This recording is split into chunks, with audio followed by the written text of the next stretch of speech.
Welcome to an explosive edition of ExperiMental, in which we snack with the Japanese and dunk with the Australians.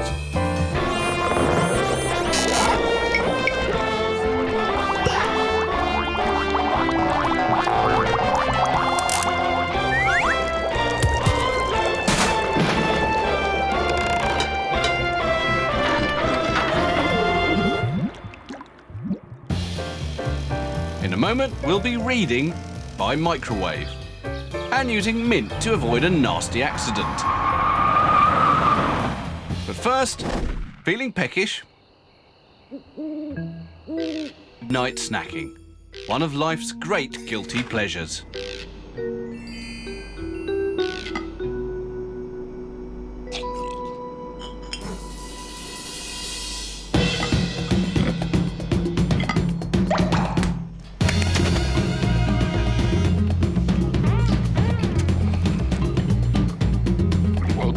Sushi rolls, cold noodles and cream cakes.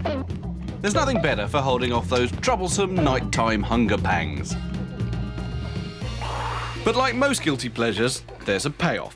And amazingly, the amount of weight we put on here may have as much to do with when we eat as what we eat.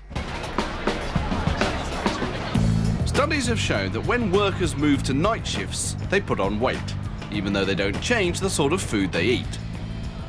It's also been shown that the later at night we eat, the more likely it is that our bodies will convert the food to fat. So what's going on? Well, Dr. Shimba from Nihon University thinks he may have found the answer, with a little help from his furry friends and their little fat bellies. At the moment, not only in Japan but throughout the rest of the world, there's a bit of a problem with lifestyle diseases such as diabetes and arteriosclerosis, which are caused by obesity. I wanted to know more about obesity, and that's why I started my research.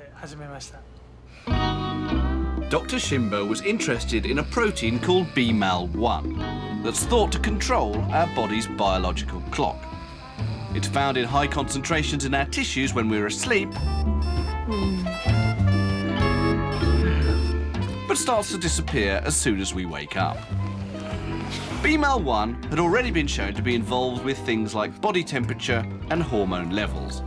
But Dr. Shimba wanted to know if it played a role in turning sushi rolls into tummy rolls. He took cell cultures of fat-producing tissue that had been genetically engineered so that it couldn't produce BMAL1. Amazingly, without this body clock protein, they were unable to produce any fat at all. At the time, it was already known that BMAL1 adjusts the body's biological clock, so I thought that eating at night might be linked to getting fat. We wanted Dr. Shimba to put his money where his mouth is and prove that the biological clock affects fat production. Thankfully, he had a ready-made experiment up his sleeve. Taking identical sets of mice, he fed one group during the night when their BMAL1 levels are at their highest,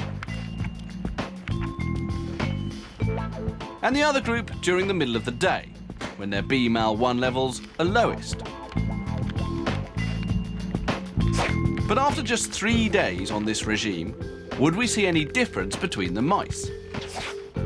Well, the first set, fed during the day, weighed in at 35 grams. A perfectly slim, trim, healthy weight for a growing squeaker. And now for the mice fed at night. They were given exactly the same amount of food, but would their sleepy time snacking have an effect on their furry waistline? Yes, 40 grams, a 15% weight increase in just 3 days by simply changing their meal times. So mice get fat if they eat when their biological clock thinks they should be asleep. And it makes a lot of sense. When they're active, the mice need to make energy from food immediately available to power their little legs and twitchy noses. But when they should be asleep, the presence of BMAL1 switches their fat cells into overdrive, and the food energy is stored away as fat for later emergency use. The really interesting thing about protein BMAL1 is that we have it too. and its levels are 20% higher in the middle of the night, when we should be asleep, than in the middle of the day. So does this mean that the fat-inducing power of midnight snacking is finally solved? As for human beings, the experiments have only just started. In the future, I would like to do further research. I would like to study BMAL1 in obese people and people who have a strong tendency to eat at night.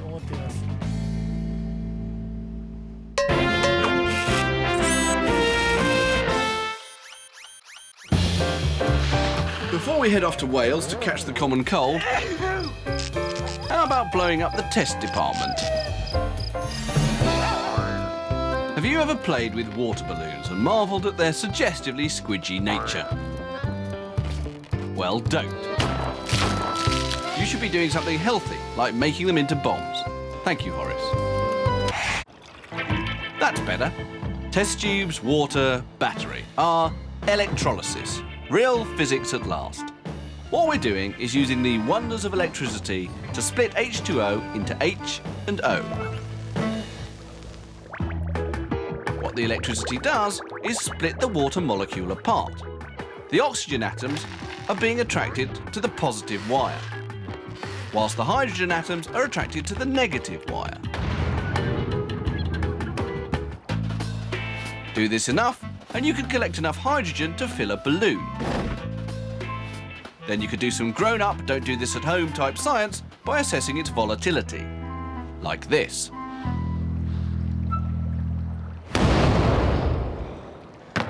Do not try this at home. It's completely irresponsible and very dangerous.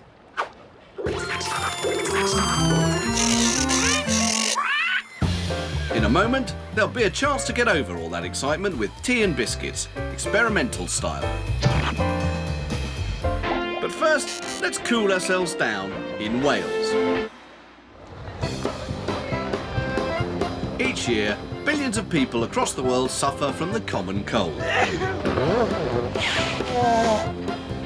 If you believe most mothers, catching a cold is all to do with how we dress. Oh, my mum always used to say, wrap up warm. I wrap up warm. Wrap warm. You wrap up warm. Put many layers on. Wear lots of clothes. Never go out with wet hair. Because if I did, then, I would catch pneumonia and probably die. But doctors have always insisted that catching a cold has nothing to do with being cold. So who's right? The mothers or the doctors?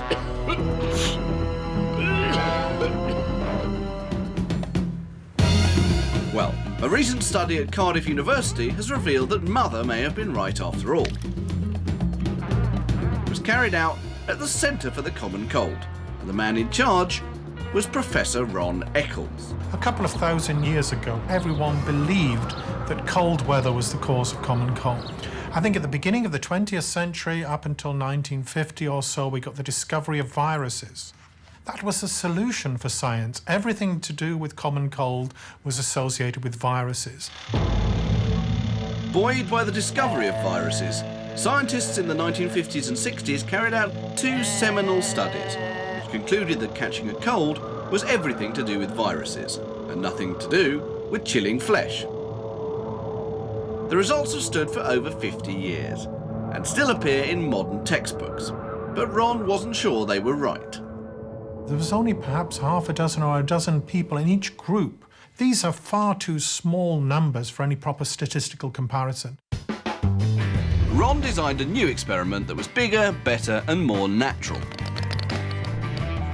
He increased the number of subjects to over 180. He got half of them to dunk their feet in buckets of cold water, It's cold. while the other half maintained toasty, well-wrapped toes. Then, rather than administering a virus, he simply waited for nature to take its course. Within the chilled group, 13 out of 90 developed colds over the next 4 or 5 days after chilling, whereas only 5 out of 90 developed colds in the control group. This was a highly significant difference between the two groups. What a result! 50 years of supposedly scientific fact blown clear out of the water. But what was going on? Why on earth were the group with cold feet more likely to catch a cold? The answer, rather surprisingly, is all to do with the nose. The main function of the nose is to warm up the air we breathe before it enters the lungs. The body achieves this with ingenious plumbing. It diverts hot blood to the lining of the nose, which acts like a radiator, heating up the cold air on the way in. But in really cold weather, the body switches to survival mode and diverts the blood away from the nose to the centre of the body to prevent heat loss. And that's great news for the common cold virus. It lives inside the nose, where it fights a running battle with white blood cells, the foot soldiers of our immune system. These cells are carried to the battleground in the bloodstream. So when cold weather shuts off the blood, it also weakens our defences. The chilling causes constriction of the blood vessels. This reduces the supply of white cells and allows the virus that extra foothold to replicate and to grow inside the nose and to create those nasty symptoms of blocked nose, runny nose and sneezing that we're all so familiar with when we get a common cold. For a long time, mothers have been telling their children to wrap up, and children can retort, well, scientists say there's no link between colds and chilling. But now we've got this support. Ron wants to do more experiments to check that his hypothesis is indeed correct. But until then, it pays to remember that Mother really does know best. Don't try this at home.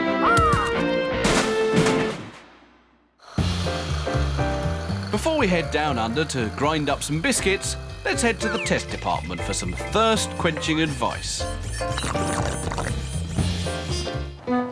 The humble bottle has a habit of making even mild-mannered people, like our test department demonstrators, into seething angry wrecks.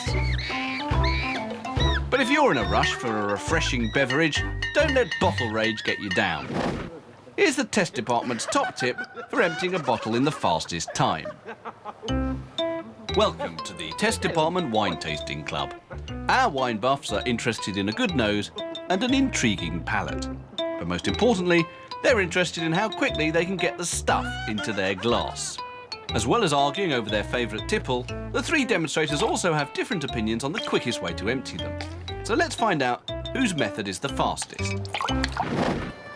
Demonstrator 1 will hold the bottle upside down.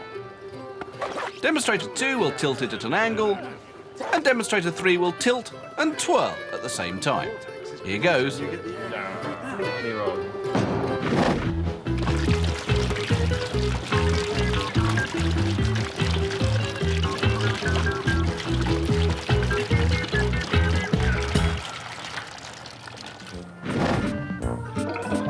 What's important in getting liquid out of a bottle is how fast you can replace it with air. Twisting the bottle creates a vortex, quite literally a pipe, through which the air can rush in whilst the liquid rushes out. So next time you want some wine in a hurry, give it a twirl.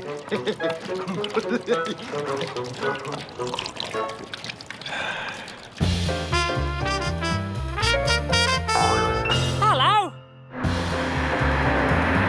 In a moment, two pedestrians try and save themselves with mint. And we bring a light bulb back from the grave with the aid of a microwave.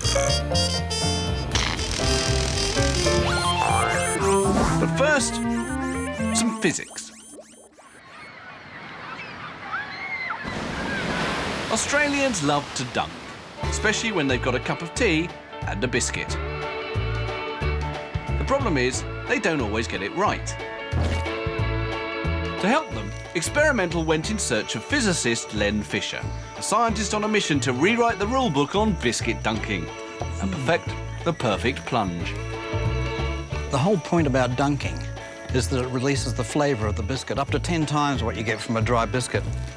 But one of the problems with dunking is if you dunk for too long, you end up with no biscuit at all. As all dunkers know, mistime a dunk and you face catastrophic biscuit collapse and a mug full of sludge. So can we have a dunk biscuit and eat it? Len set out to test the strength of a biscuit by applying the force of apples. very nice because we measure force in newtons as physicists, and a newton very closely is the force of gravity on an average size apple. Let's just see if we can get... That is a 3 Newton biscuit already. Let's just see if we can make him into a 4 Newton biscuit. He's very... OK, that was very close to a 4 Newton biscuit. They're strong. So a dry biscuit is very strong. But what happens when it gets wet? I wonder what it'll do if it's got a force of a Newton on it.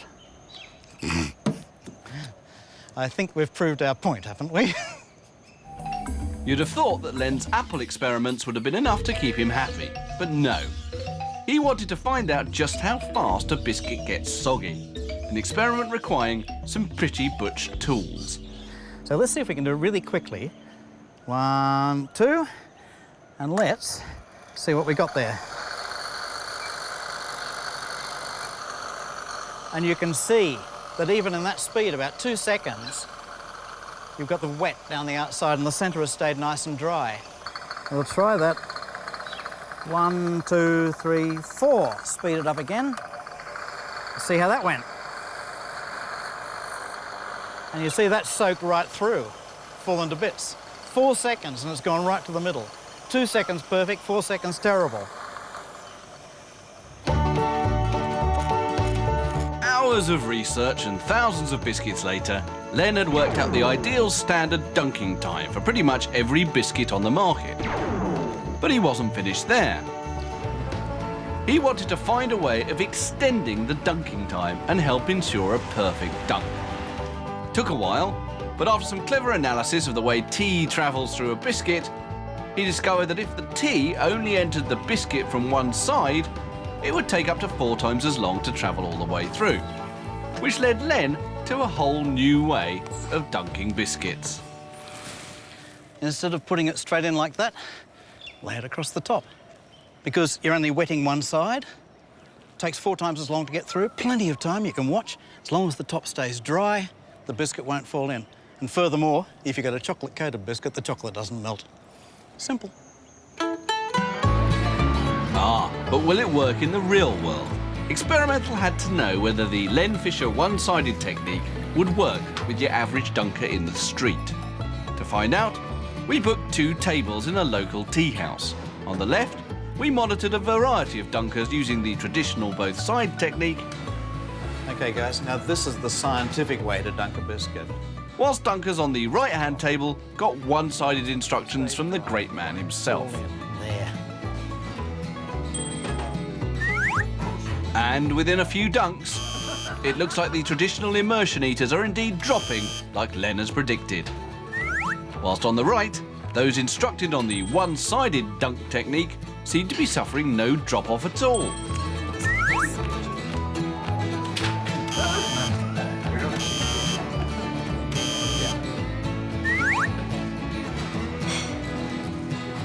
After a couple of hours of non-stop dunking using a random selection of Antipodean wetters, the results are obvious.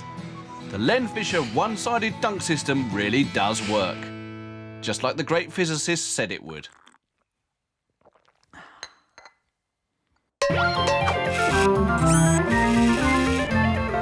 Still to come on ExperiMental, how to drive with your nose. But first, to the test department. Over at the test department, it's evening, and our demonstrator is relaxing with a glass of adult fruit juice and some light-hearted reading material. Wouldn't you know it, just as he settled down, the light bulb blows, leaving our unfortunate demonstrator in the dark. But at the test department we have a saying, waste not, want not. You see, even a seriously dead light bulb can be resurrected using a microwave oven. Just stick it in and hit the on button, and bingo! Your once dead light bulb is glowing brighter than ever before. But how is this possible? Well, before its demise, our light bulb worked when electricity flowed through a thin wire called a filament, which heated up and emitted light. It came to the end of its first life when the filament broke. and the electricity stopped flowing. In the microwave, the filament is heated not by electricity flowing through it, but by microwaves. So the fact that the filament is broken makes no difference. There's one thing our demonstrator has forgotten though. Microwaves heat up the element so much that eventually the whole bulb explodes. So it looks like an early bed after all. I should think so. What you just saw was incredibly dangerous. You must not, repeat, not try this at home. Oh.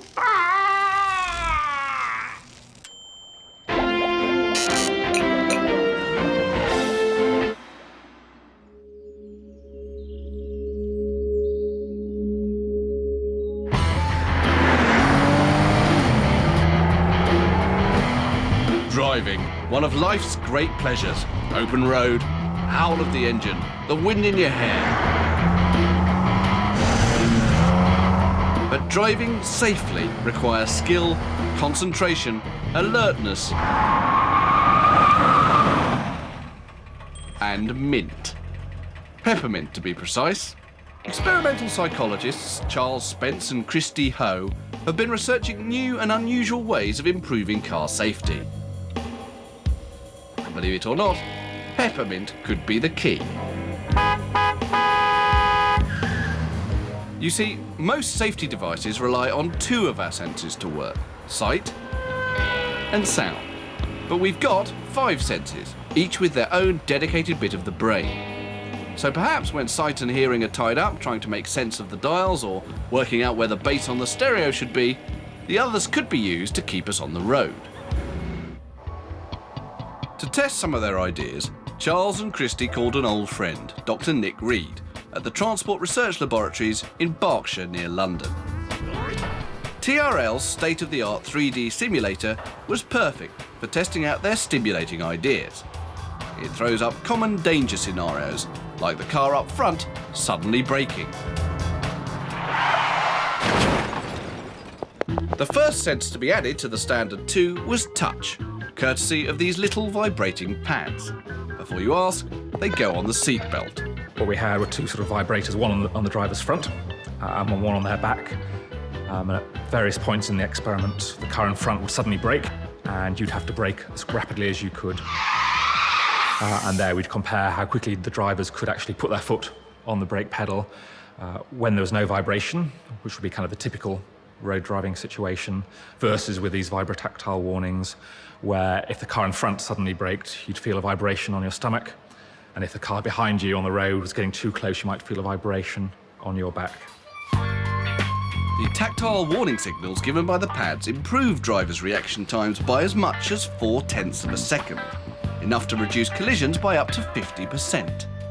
Smashing, or not, as the case may be. But if you're going to exploit touch, why not smell as well? And for that matter, which smell would work best? After many tests, Charles and Christy came up with this: peppermint essence. The idea is that rather than the car's sensors delivering a zap to a vibrating pad, they deliver a little puff of strong peppermint odour. Now, when the red lights flashed, the car instantly fills with a minty whiff. And amazingly, drivers planted their foot on the brake around 10% faster than when relying on their eyes alone. Different smells have different effects upon us, and some smells are kind of very alerting or arousing, like peppermint or citrus or lemongrass are very effective in kind of making people more alert and awake. And at the other extreme, you can see cases where drivers sort of getting very aggressive or stressed, or sort of examples of road rage. And in that situation, again, you could think about using calming odours to help relax the driver and diffuse the situation. Things like lavender. So next time you're heading out in the car, make sure you minimise your distractions. Put the sat-nav away, switch off your mobile phone, but most importantly, trade in that pine fresh car scent for something a little more stimulating.